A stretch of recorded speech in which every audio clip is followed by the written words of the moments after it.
there are some customs that are very enjoyable. Let's not get all riled up about this. An occasional drink never hurt anybody. Come on, fill up. A drink in the evening is just about the best thing I know of. So with that being said, Cheers, brother.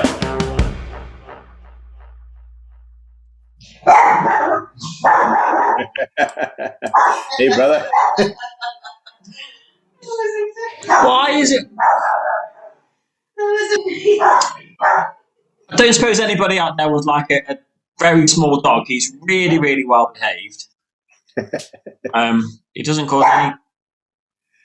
He doesn't cause any trouble. You gotta love Pepe. Pepe the dog is. He is. He's something else. That's enough. He's the nicest little guy. Doesn't eat much food. House trained. Look, we can't sell your dog on here. You know it. Pop your name in the link below, and I'll deliver him. I'll deliver him anywhere you like, anywhere in the country or abroad if we're allowed to travel. He was born in France. I'm sure he'd like to go back there. Yeah. Anyways, he's gonna let us drink our beer now, isn't he? He's gonna let us drink our beer now in peace. How are you doing? I'm good, thanks, brother. Yeah, how are you? Great. Nice. Really Good day of it. Good day today. Yeah, if I'm being completely honest, didn't do too much. I've been too excited about this very moment. I've been just going over it in my head, waiting for this very moment right here. Cool. Wow. With that being said, what have we got on the menu today? Okay, so I'm not going to big this one up too much at all. You know me, I'm very sort of downplay things, really. I'm here for that. I'm here to big it up all the way. Don't you worry. You're my hype man. Now, Cloudwater, okay, Manchester Brewery. They came onto my radar around sort of 2015-ish, 2015, 2016. They really were part of the very, very start of the new wave, the modern craft beer movement.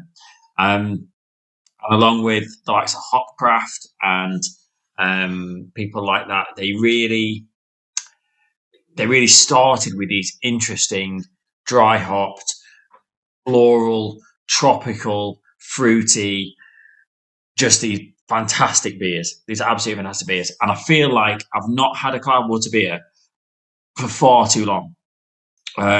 They've just sort of, I don't know whether it's that they dropped off my radar a little bit. I sort of see them less. But I think it's high time that we revisit Cloudwater. So they're DDH, A Path of Smiles. DDH, so double dry hopped. This is a single hop beer as well. It's a single hop beer. So they've just used Simcoe from the Yakima Chief hops. So it's a one hop Simcoe beer. I am not going to lie. I'm expecting pretty big things from this one. Generally, when you single hop a beer, it's very difficult to get depth of flavors and mixed flavors and things going off here and there. However, it's a particularly interesting Simcoe that they've used. So really interested to see what they've got for us. I've got to say, I did have a little look on Untapped, and I saw that. I mean, it's been checked in a handful of times, 420, 500, something like that. Okay.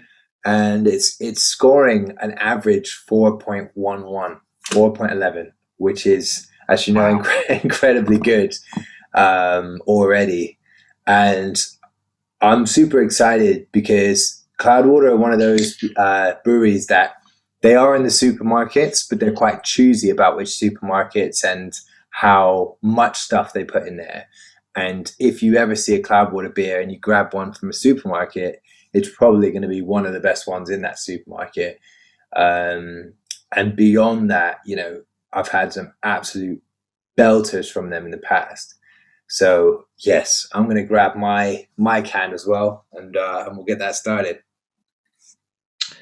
Well, it's pouring quite light.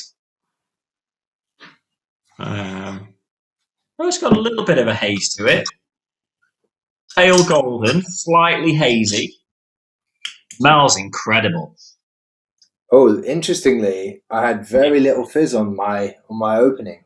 It really the nose just cascades out the can. That is very, Oh, very, very nice. I mean, I've just given. Murky. Oh. I'd be fired from that pub. You'd be fired. Really, really nice, bro. Just having the glass near, just having the can open and the glass near to me. Oh, nose is absolutely incredible. And I think it takes a lot of balls for a brewery to go one hop all the way. Really. Cheers, brother. Cheers, brother.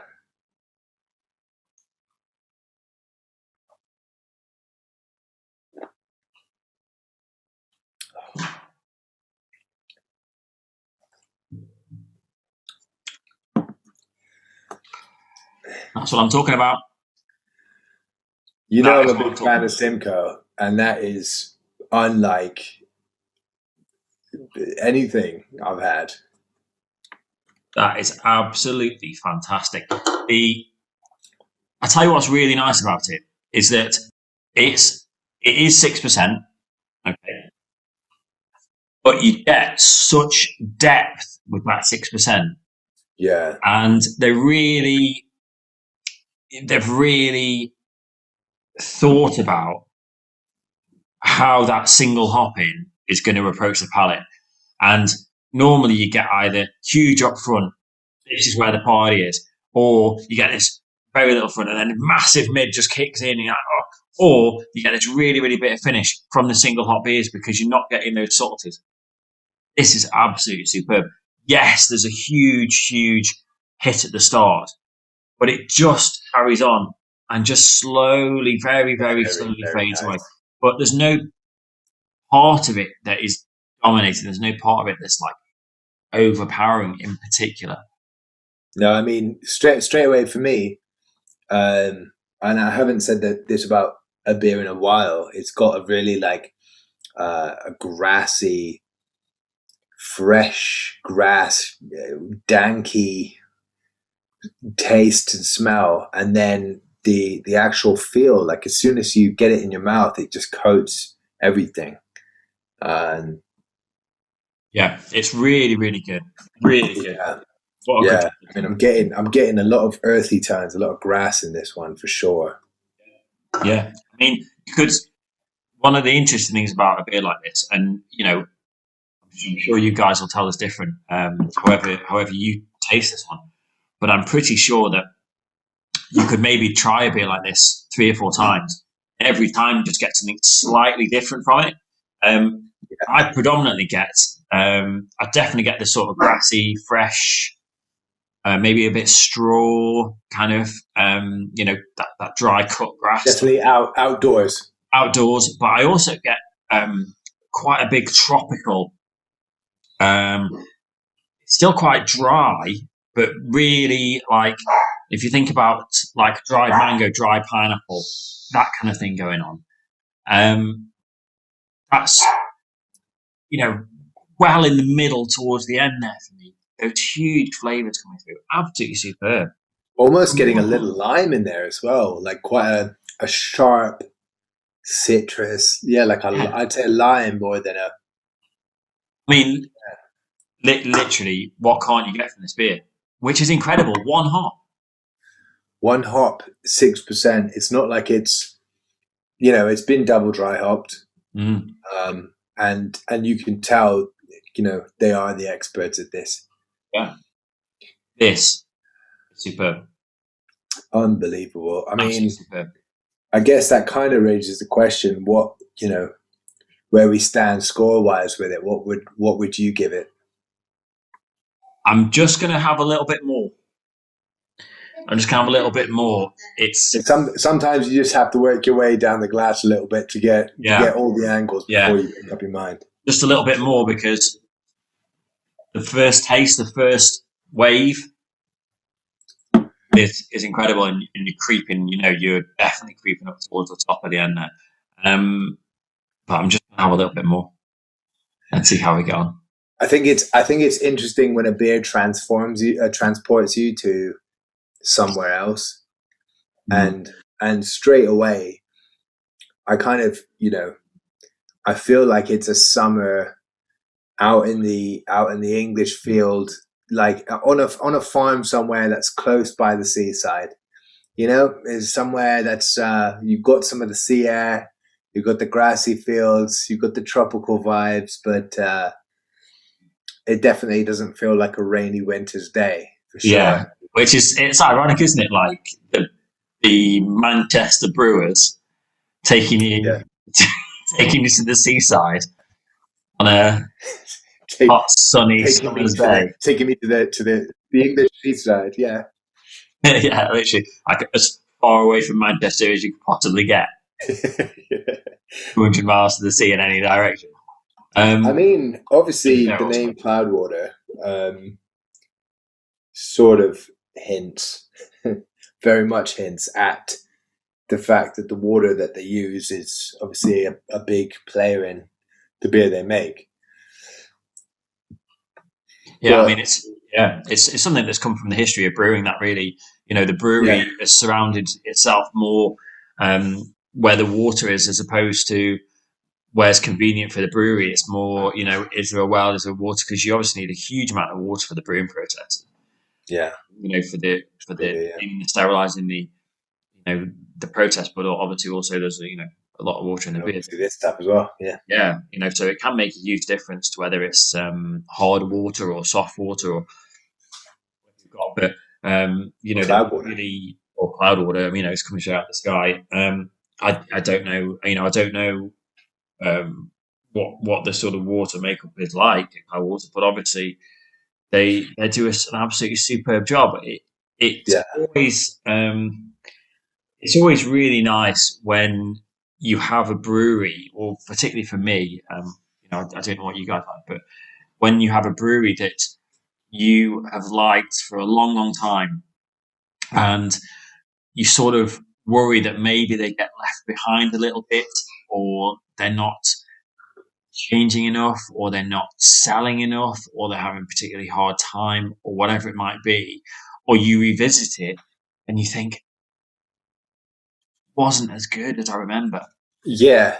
And for somebody like Cloudwater, I've got a huge affinity. I absolutely, I've got a big history with them. Love the beers that they've made in the past.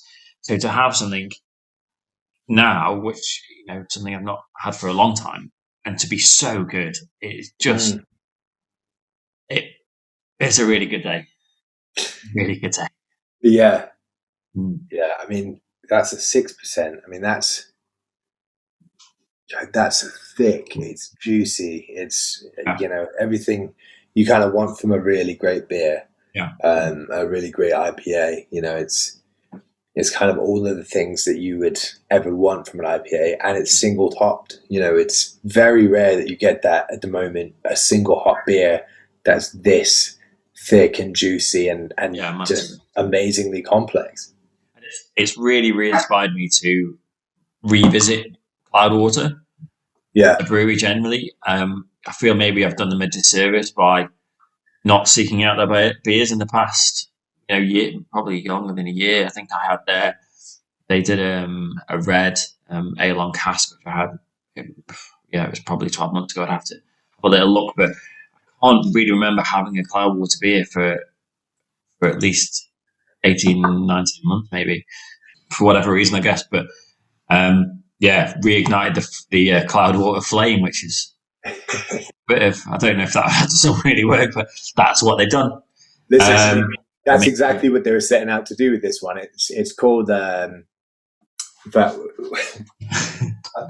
Path of Smiles. They've done it. I'm going to be smiling all night from this one for sure. Worth seeking this one out. Worth seeking it out. If you can find it, have it. I think because it's such a rare strain of the Simcoe that they've used, there's probably not going to be that much of it around. I have absolutely no idea how much they've been able to to brew. I'm guessing that they've canned everything that they've done, especially given the current climate. But yeah, worth seeking out. I'd love to be able to bag another can of this one.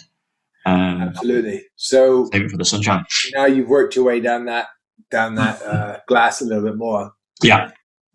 Are you in a position where you can give it a solid score?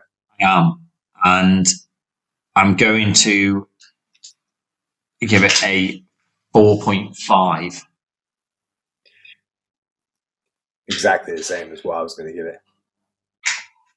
Really? Yeah. At very, very, very initially, 4.25. And the more I went through, and the more, it is such a complex beer, and it's got so much going on, and it's one hop. That's so impressive. And it's not overly boozy. It's got an amazing balance. As you said, it's got this huge hit that just carries on all the way through the sort of finish. And it, every time you have a sip of it, you kind of want that sip to keep going. Yeah, totally. And the really nice thing about it, from my perspective, is the first sip I had, I was like, it's a 4.5 straight away. Yeah. But I didn't want to rush into it, because sometimes you can be a little bit jaded because of the nose, because of the thing. A little hasty. Yeah. It carries every single part of it throughout the whole experience. And if anything, it just gets slightly better. It gets slightly moreish. It gets slightly more approachable. It's lovely. It's really, really good. It's really, really good. Cloudwater, well done, guys. Well done, guys. You deserve to get the really high scores that you have been on Untapped. I mean, what did you say it was, a 4-1? 4-11. 4-11, yeah. 4-11. Which, for anybody who knows the Untapped app, any beer that gets an average above a 4 is sensational in whatever class. Light beers, dark beers. I think it's particularly hard for IPAs, session pales, to score over 4s, because there's just so many out there, and people's expectations of them are so high. Yeah. So you might find that stouts, porters, darker beers do get over 4, but for a 6% IPA, especially being single hopped, to be over a 4, it's just something. And I'm completely unsurprised by it. Completely unsurprised. Yeah. I hope it gets higher. I hope it continues to push higher. I hope everybody who tries it loves it as much as we do. Obviously, everyone's different. Everyone's got different tastes. That's why we love craft beer as much as we do, because everyone's different and you get different opinions. But I really hope that people appreciate what's happened here. Absolutely. And guys, do let us know. As I said, I was transformed to an English farm field near a beach somewhere. I'm not expecting you to go there when you drink this beer, but if it transports you, when you sip on it, if it takes you somewhere else, let us know where it takes you, because I've definitely been on a journey with this one for sure. Anyways, bro, always a pleasure. Always a pleasure, mate. Cheers. Thanks so much for that one, and cheers, brother. Cheers, brother. There are some customs that are very enjoyable. Let's not get all riled up about this. An occasional drink never hurt anyone. Come on, fill up. A drink in the evening is just about the best thing I know of. So with that being said, Cheers, brother.